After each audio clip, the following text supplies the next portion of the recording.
On this episode of Newt's World, I felt that there were so many different things going on that talking about President Trump's 5 biggest challenges would really be helpful in framing everything the White House is trying to deal with. And I got there because it occurred to me, when they get up in the morning and they're looking at all these different things, they have to keep all these balls in the air. They have to remember what they are. So the 5 challenges I want to talk about are, first of all, the domestic crisis of who governs. Second, the Israeli-Iranian war. Third, getting to the big, beautiful bill and getting it signed. Fourth, dealing with the Russia-Ukraine fight, which continues to go on.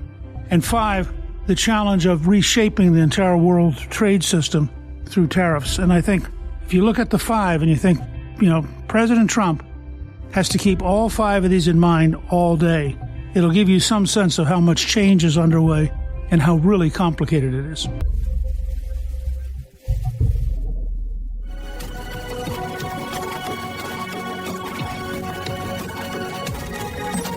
Let me start with what I think is going to be a growing domestic crisis. And while you might say that it comes out of the Los Angeles riots, it's really much bigger than that. There have been organized groups who were determined to take on the president and the United States government in a direct confrontation. You're going to see continued efforts at direct confrontation. And you can tell how determined some Democrats are to force a confrontation when you watch Senator Padilla try to interrupt the Secretary of Homeland Security's press conference to such a degree that he gets arrested, handcuffed, and taken out. This is a United States senator who deliberately is forcing a confrontation. You see this in the calculated strategic decision of Governor Newt of California, who has decided that being the anti-Trump is his road to get to be the Democratic presidential nominee. And there's this very odd coalition of illegal immigrants who don't want to be deported, radical groups, and a bitterly anti-Trump wing of the Democratic Party. And if you see those 3 as a coalition, that's what's coming together, is that constant sense that each of them has a common enemy, and it's the Trump administration. And that because in their world, the Trump administration is seen as so bad, anything they do to stop it or disrupt it or cause a confrontation is to their advantage. Now, it's an interesting strategy. It was tried in the 1960s, and people tend to forget this, but the period of the late 1960s was the largest left-wing insurgency in modern American history. There were 2,500 bombs set off. There were 1 million people surrounding the Pentagon at one point. There were police riots in Chicago at the Democratic Convention in 1968. There was a huge fight at Berkeley where radical students tried to take over the campus and literally were in an open fight with the California State Police, the California National Guard.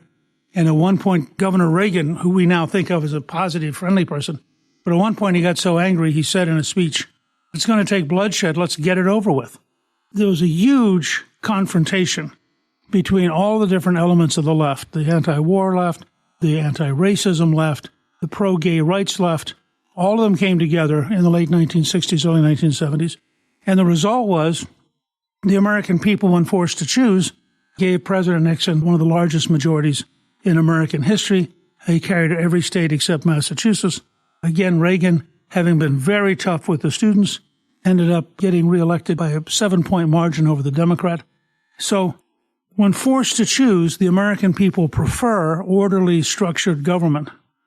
I think you're going to see a continued effort here. And if you think about it, it makes perfect sense because when you're dealing with the disaster of the Biden immigration policy, which essentially was an open border, and you have millions and millions of people here, why would you expect all of them to go cheerfully and pleasantly?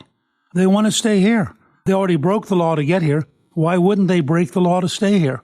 And if you combine that with the radicals, people like Antifa who had kept the city of Portland in turmoil for 3 years, the radicals are always looking for an excuse to be out there fighting. They were the people who, in many ways, were very helpful, both in Ferguson, where clearly people were being bussed in during the riots in Ferguson, Clearly, during the summer of 2020, there was a nationwide network of people eager to cause trouble, riot, and burn things down. You do have, as an additional point here, that the Democratic Party, I would say probably 60% of it, of the elected Democrats, are now so radically alienated by Trump that causing confrontation strikes them as reasonable because they can't beat him any other way. They're not going to beat him in the Senate. They're not going to beat him in the House. He's gradually taking over the executive branch, which they have dominated for 90 years. You see this floundering around.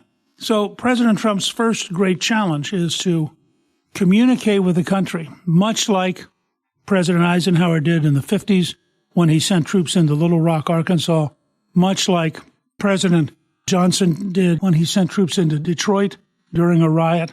He simply has to communicate to the country that this is a struggle between the legitimate constitutional elected forces of law and people who, in fact, want to usurp and take over governing America for totally different values and totally different reasons. In the short run, it's going to be a mess. In the long run, it's almost certain that the American people will believe and support some process of enforcing the law and some process of having people who are here illegally leave the country. So that's the first great challenge, and he has to spend some time every single day dealing with that because it doesn't go away. They don't say, oh, we know you're busy, why don't we come back Thursday? Every single day from here until it ends, you're going to see some kind of challenge somewhere in America, and you're going to see an entire network, some of it being the news media. You may remember the reporter in Los Angeles who was talking about how happy and friendly people looked as cars were burning, which if you think about it, it's pretty weird. So you're going to have news media on the other side. You're going to have an effort to paint this and to use it as a device to disrupt the momentum of the Trump administration. Momentum, which I have reported recently in a newsletter, means that since the election, over 1 million people have shifted from the Democratic Party to the Republican Party. And as of this week, a Quinnipiac poll showed the Democrats in the House are down to 21% approval. So from their perspective, they're desperate to find a way to change the momentum.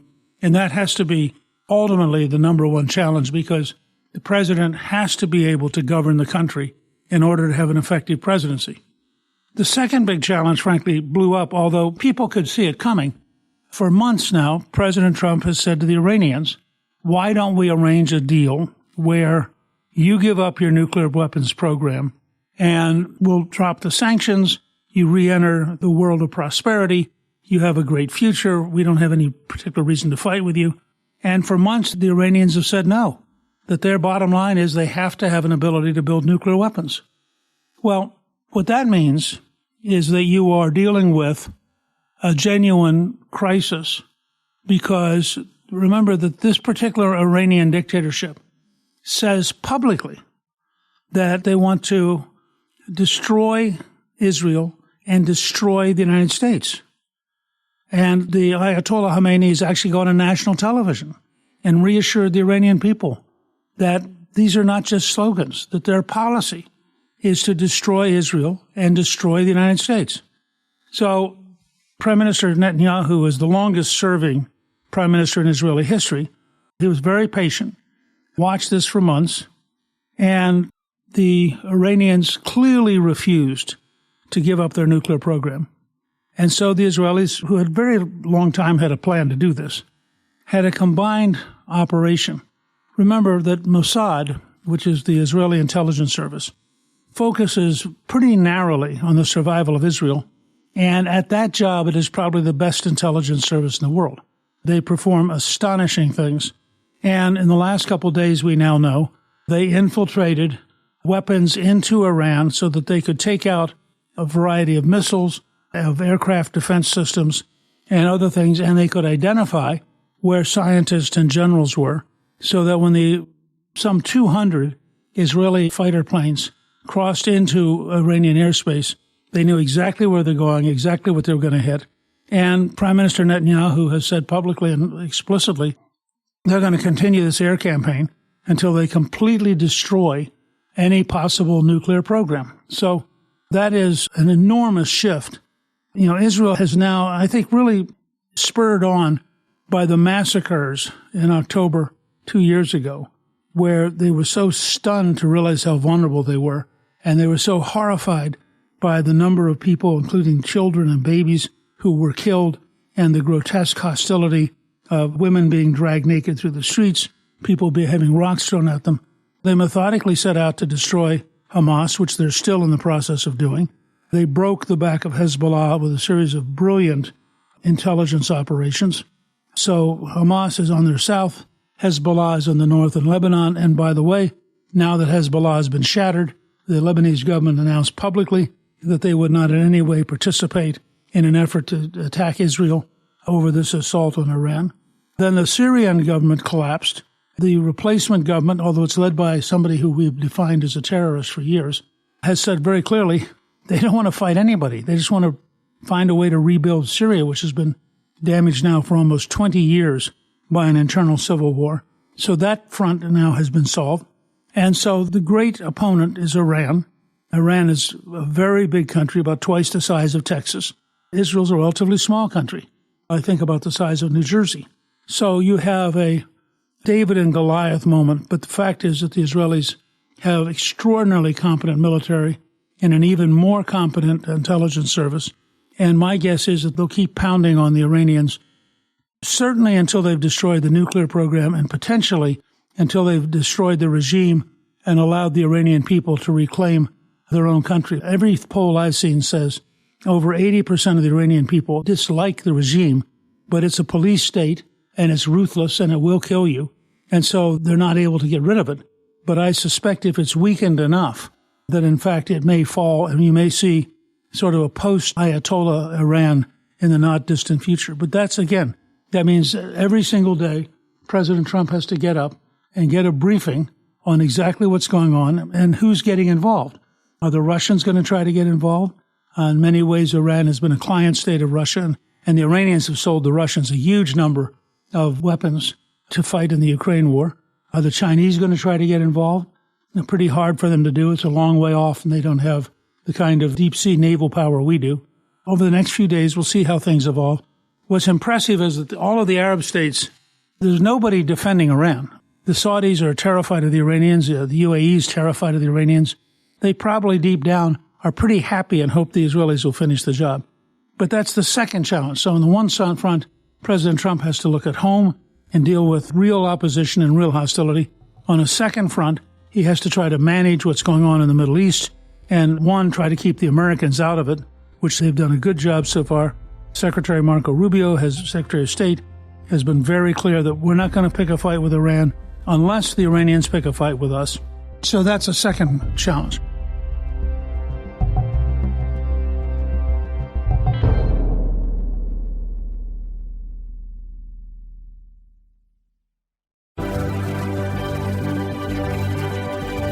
The third challenge, in some ways, the definition of the success of this administration, is the big, beautiful bill that's currently in the Senate that passed the House.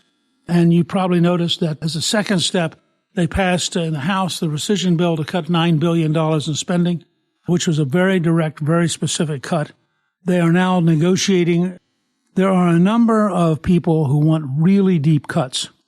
The fact is they can't get really deep cuts beyond what's in the current bill that came out of the House because the House majority is so narrow that they'll lose the moderates.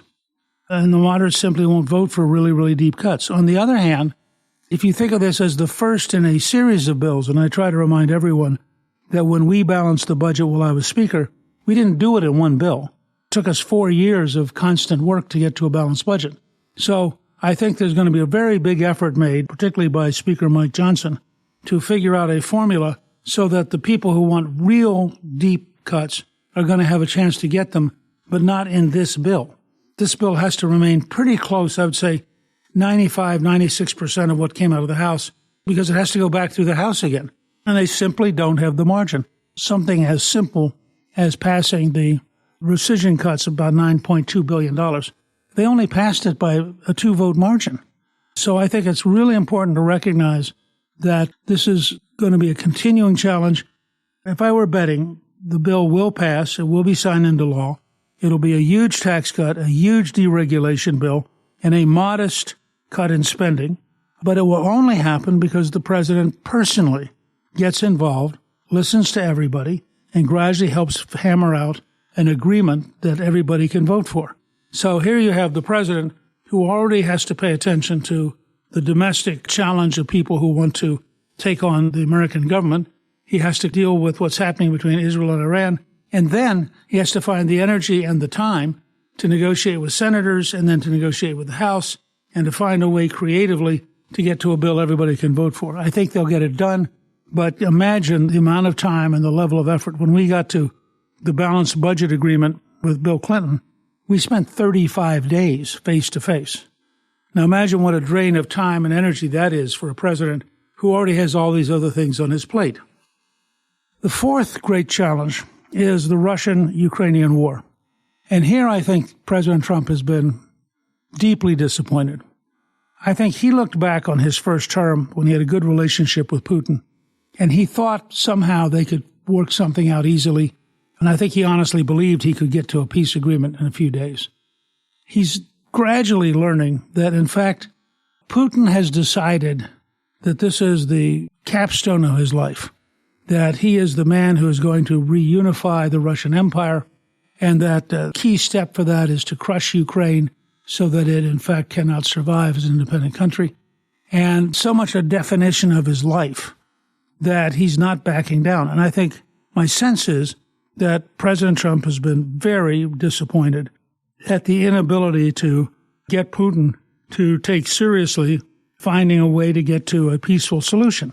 And what Putin basically is gambling on is that while they talk that the Russian military, which is about 4 or 5 times bigger than the Ukrainian military, that it will gradually wear out the Ukrainian military and win a crushing military victory. Now, there's not much evidence yet that that's going to happen. The Ukrainians have turned out to be very inventive. They've always been a center of manufacturing in the Soviet Union. They have lots of engineers and lots of capable people, and they've been very inventive. They drove the Russian Black Sea fleet out of the Black Sea and into the Sea of Azov because they developed a series of drones that could sink ships. So you'd have a $5,000 drone and a $60 million cruiser, and the drone would beat the cruiser. The Russians just gave up. They pulled back to get out of range. The recent effort by the Ukrainians to hit the Russian strategic bombers, some of them 3,400 miles away from Kiev, is an amazing achievement. It's an achievement comparable to some of the things the Israelis have done. So that's going to continue to go on. The question in my mind, the Europeans are going to stand firm because the Europeans genuinely do believe that Ukraine is the barrier that protects them from Putin and protects them from Russia. It's not clear to me where President Trump comes down on this. He wants peace. He's also very worried about nuclear war.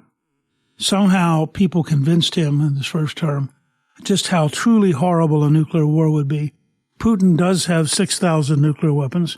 And so I think the president, while he's more aggressive than Joe Biden was, he's still careful because he doesn't want to push Putin into a corner where he decides that tactical nuclear weapons are better than being defeated.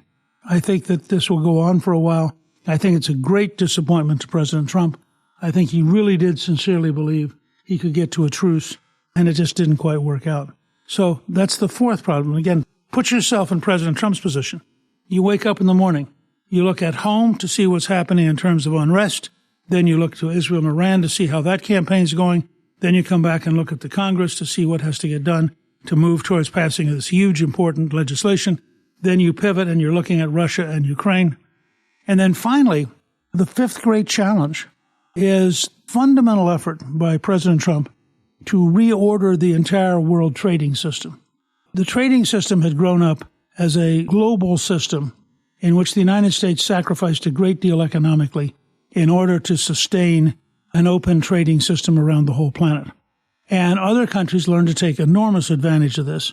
And so over a period of about 30 years, the system became more and more destructive for the United States and more positive for Europe and particularly China. And Trump came along, and he had talked about this a lot back when he was a businessman, so this was not some new theme to him.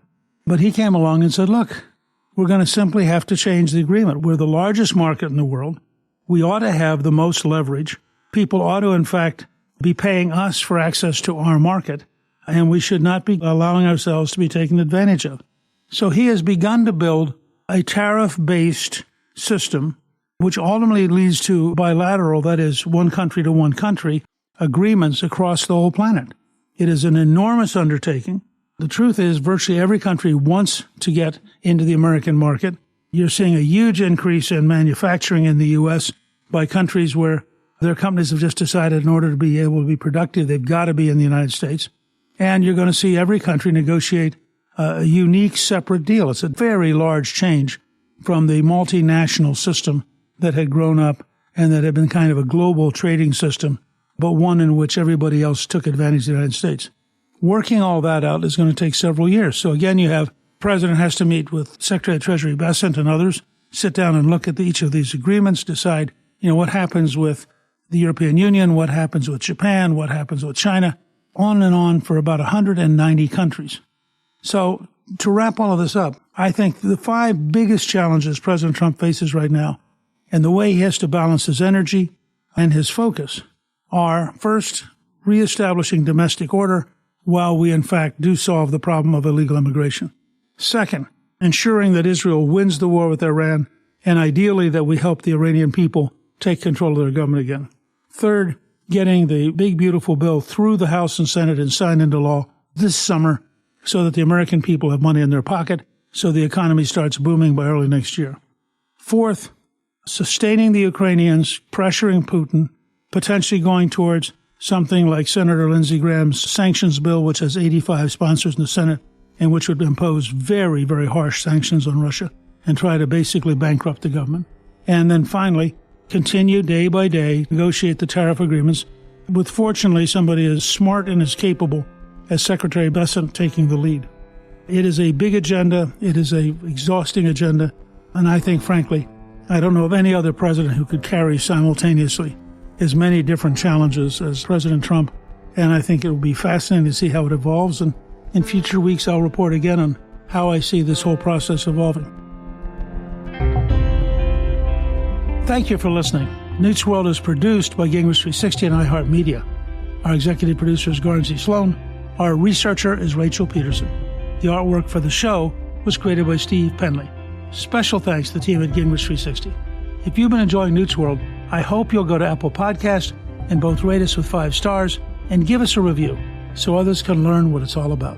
Right now, listeners of Newt's World can sign up for my 3 free weekly columns at Gingrich360.com/newsletter. I'm Newt Gingrich. This is Newt's World.